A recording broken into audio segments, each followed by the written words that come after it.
ஒரு ஊர்ல ஒரு மரம் இருந்துச்சு. ராத்திரி நேரம் ஆகிட்டா அந்த மரத்துல இருந்து வினோதமா ஏதோ சத்தம் வர ஆரம்பிச்சிருக்கு.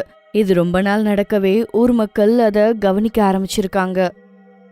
அந்த மரத்துல ஏதோ ஒண்ணு தப்பா இருக்கு, அந்த மரத்துல பேய் இருக்கு அப்படின்னு ஊர் மக்களுக்கு தெரிய வருது. அதனால உயிரை காப்பாத்திக்கிறதுக்கு அங்கிருந்து ஊர் மக்கள் ஊரை காலி பண்ண ஆரம்பிச்சிருந்திருக்காங்க.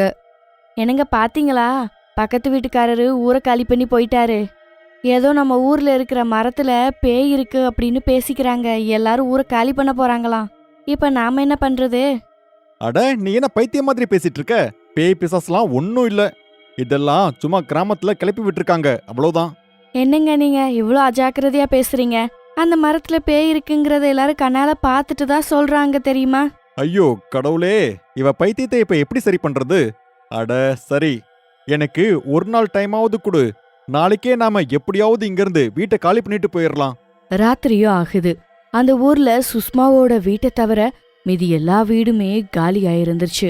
ஊர்ல இருந்த மக்கள் எல்லாருமே ஊரை காலி பண்ணி போயிட்டாங்க. என்னங்க எனக்கு ரொம்ப பயமா இருக்குங்க. ஊர்ல யாருமே இல்ல, ராத்திரி வேற ஆயிடுச்சு. நமக்கு ஏதாவது ஆயிடுமோன்னு எனக்கு பயமா இருக்குங்க. அந்த கடவுள் தான் நம்மளை இப்ப காப்பாத்தணும். ஐயோ! அட, அப்படிலாம் ஒன்னும் ஆகாது, நீ பயப்படாத. நான் வேற ஒரு இடத்துல வீட்டை வாடகைக்கு பார்த்துட்டு வந்திருக்கேன். காலையில ஆன உடனே நாம இந்த இடத்த விட்டு கிளம்பி போயிடலாம், சரியா? ரெண்டு பேரும் தூங்கவே திடீர்னு வெளியில இருந்து பயங்கரமா சத்தம் வரவே அதை கேட்டு சுஷ்மா பயந்துடுறா. ஐயோ, என்ன இது? இப்படி சத்தம் வருது, நாயெல்லாம் கொலைக்குது. எனக்கு ரொம்ப பயமா இருக்கு. எனக்கு தெரியும், இந்த நாயே ஏதோ பேயோ ஆத்மாவையோ பார்த்துதான் கத்திட்டு இருக்கு. என்ன இப்படி கத்திட்டு இருக்கு? ஐயோ! அட கடவுளே, சும்மா காத்துல விழுந்துட்டு இருக்கு, அத போய் சீரியஸா எடுத்துக்கிட்டு இருக்க? நாய் ஒன்னும் பேய பார்த்தலாம் அழுதுட்டு இருக்கிறது இல்ல. அதுக்கு ரொம்ப பசி எடுத்துச்சுன்னா அது அப்படிதான் அழுதுட்டு இருக்கும். வா, வந்து படு. அப்படி சொல்லிட்டு சுஷ்மாவோட கணவன் தூங்கவே சுஷ்மாவுக்கு தூக்கம் வரல. வெளியில இருந்து ரொம்ப பயங்கரமா சத்தம் வரவே சுஷ்மா என்னன்னு எட்டி பார்க்க அந்த மரத்துல முடி தெரிஞ்சிருக்கு, அதோட ஒரு உருவம் தெரிஞ்சிருக்கு. அந்த மரத்துல ஏதோ ஒரு பொண்ணு படுத்து அவ சேலையோட முந்தான கீழே விழுந்த மாதிரி இருந்திருக்கு. ஏங்க, எந்திரிச்சு பாருங்கங்க, அந்த மரத்துல எனக்கு ஏதோ தெரியுது. ஏங்க, ஒரு நிமிஷம் எந்திரிங்க. அவளோட கணவன் எழுந்து அந்த மரத்தை பாக்குறான். அட, அங்க யாரோ ஒரு பொம்பளை இருக்கிற மாதிரி இருக்கு. இந்த பேய் விஷயத்தை கிளப்பி விட்டதால எல்லாரும் அவங்கவுங்க வீட்டை விட்டு வெளியே வந்திருப்பாங்கன்னு நினைக்கிறேன். நான் இப்பவே போய் அவங்களுக்கு என்ன பிரச்சனைன்னு கேட்டுட்டு வரேன். அட வேண்டாங்க, நீங்களாட்டுக்கு போக போய் உங்களை அது ஏதா பண்ணிட போகுது. வேண்டாம் வேண்டாம். அட, அப்படிலாம் ஒன்னும் ஆகாது. அவங்க ஒரு பொம்பளை, அவ்வளவுதான். கிராமத்தாட்கள் எல்லாரையும் அவங்க பயமுறுத்திட்டு இருக்காங்க. நான் இப்பவே அவங்களுக்கு ஒரு நல்ல பாடத்தை கத்து கொடுக்கறேன். அப்படி சொல்லிட்டு சுஷ்மாவோட கணவன் வீட்டை விட்டு போய் அந்த மரத்துல தொங்கிட்டு இருந்த அந்த பேய பார்த்து ரொம்ப தைரியமா நின்னு அந்த பேய பார்த்து இப்படி சொல்லிருக்காரு. ஏய், யார் நீ? ஆமா, இந்த மரத்து மேல உட்காந்து நீ என்ன பண்ணிட்டு இருக்க? இன்னைக்கு உன்னாலதான் இந்த கிராமத்துல இருக்கிற எல்லாரும் அவங்க வீட்டை விட்டு வேற இடத்துக்கு போக வேண்டிய நிலைமை ரொம்ப ஆயிடுச்சு. நான் இனிமே உன்னை பார்த்து பயப்பட போறதில்ல. வா, இப்பவே ஒழுங்கா கீழே இறங்கி வா. அவன் பேசின எதையுமே அது கேட்காம அமைதியா தூங்கிட்டே தான் இருந்திருக்கு. இப்படிலாம் சொன்னா நீ கேட்க மாட்டதானே? இரு, நான் எப்படி சொல்லணுமோ அப்படி சொல்றேன். கோமடைஞ்ச அவரு அந்த பேயோட சேலை முந்தானைய பிடிச்சு இழுக்கவே அதனால ரொம்ப எரிச்சல் அடைஞ்ச அந்த பேய் அவனை ரொம்ப ஆக்ரோஷமா பார்க்க ஆரம்பிச்சிருக்கு. அட, இந்த பைத்தியக்கார வர வந்து என் பின்னாடியே நின்னுக்கிட்டு இருக்கானே. அட, என் புடவை இழுத்து இவன் என்ன பண்ணிக்கிட்டு இருக்கான்? எதுக்கு இவன் தேவையில்லாம இந்த நேரத்துல வந்து சும்மா என்ன நோண்டிக்கிட்டு இருக்கான்? அட, விடு விடு, விடுறா, விடு, என் புடவைய விடு, விடுறா, விடு. ஏய் பேய், இன்னைக்கு நான் உன்னை சும்மா விட போறதில்ல. இன்னைக்கு இந்த மரத்தை விட்டு உன்னை கீழே இறக்காம நான் சும்மா விட போறதே இல்ல. ஐயோ, இப்ப என்ன பண்றது? ஒருவேளை நான் யாருங்கிற உண்மை இவனுக்கு தெரிஞ்சு போச்சுன்னா அத அவன் கிராமத்துல இருக்கிற எல்லாருக்கும் சொல்லிடுவான். இல்ல, என்னோட உண்மையான ரூபத்தை பத்தி நான் எப்பவுமே இவங்கிட்ட சொல்லக்கூடாதுன்னு நினைக்கிறேன். விடாம அவன் சேலைய பிடிச்சு இழுத்துட்டு இருக்கவே ஒரு கட்டத்துக்கு மேல பொறுமையிலிருந்து அந்த பேய் அவனை புடிச்சு மேல இழுத்து உட்கார வைக்குது. அங்க மேல இருந்தத பார்த்து, அட நீயா? இது எப்படி சாத்தியம்? ஓ, அப்படியா விஷயம்? அப்ப அது நீதானா பேய் வேஷம் போட்டு எல்லாத்தையுமே பயமுறுத்திட்டு இருந்தது? அப்படின்னு சொல்லிட்டு ஒரு துண்டு எடுத்து தன்னோட மூஞ்ச மூடிட்டு அங்கேயே உட்கார்ந்துட்டு இருந்திருக்காரு.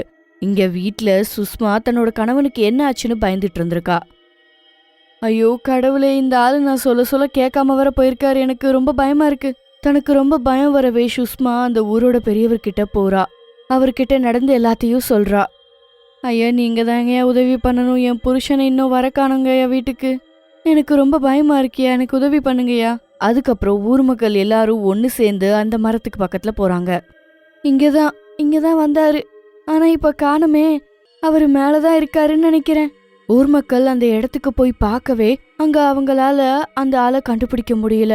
ஆனா மரத்து மேல அந்த பேய் வேஷம் போட்டிருந்த ஆளு இவனை வாய் மூடி கையெல்லாம் கட்டி போட்டு வச்சிருந்தாரு.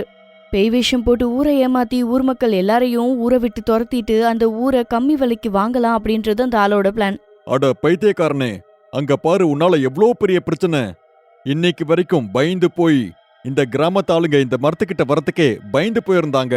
என் பிளானும் சரியாதான் வேலை செஞ்சிட்டு இருந்தது.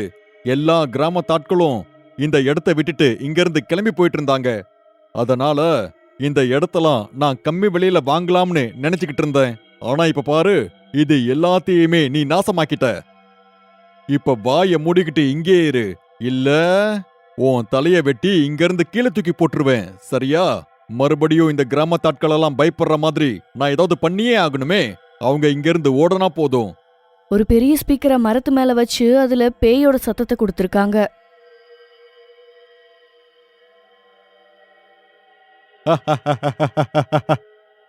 ஐயோ, சாக போறோம். நம்ம கதை முடிஞ்சது. ஊர் தலைவர் ஐயா, எனக்கு என்னமோ அந்த பேய் எழுந்திருச்சுன்னு நினைக்கிறேன். அங்க பாருங்க, அது எப்படி உருமுதுன்னு. இனிமே இங்க இருக்க கூடாதுன்னு நினைக்கிறேன். வாங்க, நம்ம எப்படியாவது இங்க இருந்து ஓடி போயிடலாம். சரி வாங்க, இங்க இருந்து முதல்ல கிளம்பி போலாம். இல்ல, இனிமே நாம இப்படி பயந்துகிட்டே இருக்க முடியாது.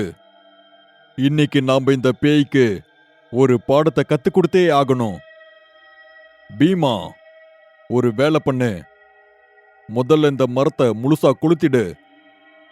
அதுக்கப்புறம் சத்தம் எங்கிருந்து வருதுன்னு பார்க்கலாம். ஐயா இல்லையா, நீங்களே உதவி பண்ணாம போனா என் புருஷன் நிலைமை என்ன ஆகும்? பல்லு இந்நேரத்துக்கு இறந்து போயிருப்பான். அந்த பேய் எப்பவோ அவனை சாப்பிட்டுருக்கோம். அவன் வந்து உயிரோட இருப்பாங்கிற நம்பிக்கை எனக்கு கொஞ்சம் கூட இல்ல. ஐயோ, நாம இன்னைக்கு செத்தோம். பைத்தியம் பிடிச்ச இந்த கிராமத்தாட்கள் எல்லாம் இந்த மரத்தை இப்ப எரிக்க போறேன்னு சொல்லிட்டு இருக்காங்க. ஐயோ, இப்ப நான் என்ன பண்றது? உயிர் பயத்துல அந்த பேய் வேஷம் போட்ட ஆளு சுஷ்மா கணவனை விடுவிக்கலாம் அப்படின்னு முடிவுக்கு வராரு. இங்க பாரா, இவ்ளோ நாள் ஏமாத்திட்டு தெரிஞ்சல்ல, இன்னைக்கு உன்னால தப்பிக்கவே முடியாது. இன்னைக்கு நீ யாருங்கிற விஷயம் எல்லாருக்குமே தெரியதான் போகுது. அதுக்கு முதல்ல நீ உயிரோட இருக்கணும்ல. என்ன பத்தின உண்மையை சொல்லணும்னா அதுக்கு நீ உயிரோட இருக்கணும். கிராமத்தாட்கள் எல்லாம் இப்ப இந்த மரத்தை எரிக்கணும்னு முடிவு பண்ணி வச்சிருக்காங்க. அதே சமயத்துல ஊர் மக்களும் மரத்தை எரிக்க ஆரம்பிச்சிருக்காங்க. ஐயோ ஐயோ, கடவுளே, செத்தோம். அவ்வளவுதான், இன்னைக்கு நம்மளோட கதை முடிஞ்சது. எரியுதே எரியுதே. ஐயோ, என்ன இது? ஐயோ, நம்ம சாக போறோம். அட பைத்தியக்காரங்களா, கொஞ்ச நேரம் அமைதியா இருங்க.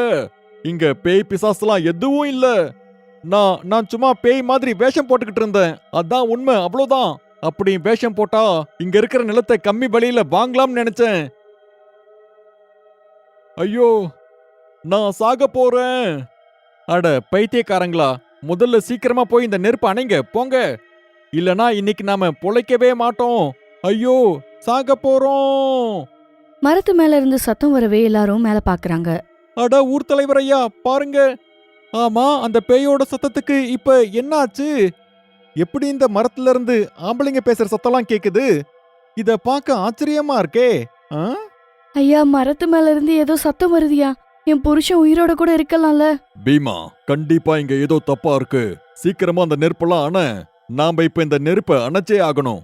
அதுக்கப்புறம் ஊர் மக்கள் அந்த மரத்துல எரிஞ்சிட்டு இருந்த தீயை அணைக்கிறதுக்கு முயற்சி பண்ணி தண்ணி ஊத்துறாங்க.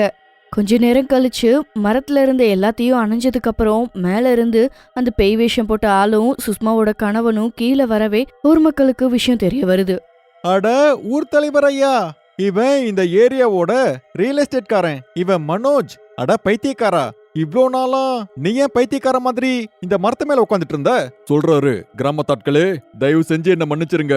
நான் ஏதோ ஒரு பேராசையில இப்படி ஒரு தப்பு பண்ணிட்டேன். இங்க இருக்கிற எல்லாருக்கும் பேய பத்தி பயத்தை உருவாக்கி அவங்களோட நிலத்தை எப்படியாவது கம்மியான விலையில வாங்கிடலாம்னு நினைச்சேன்.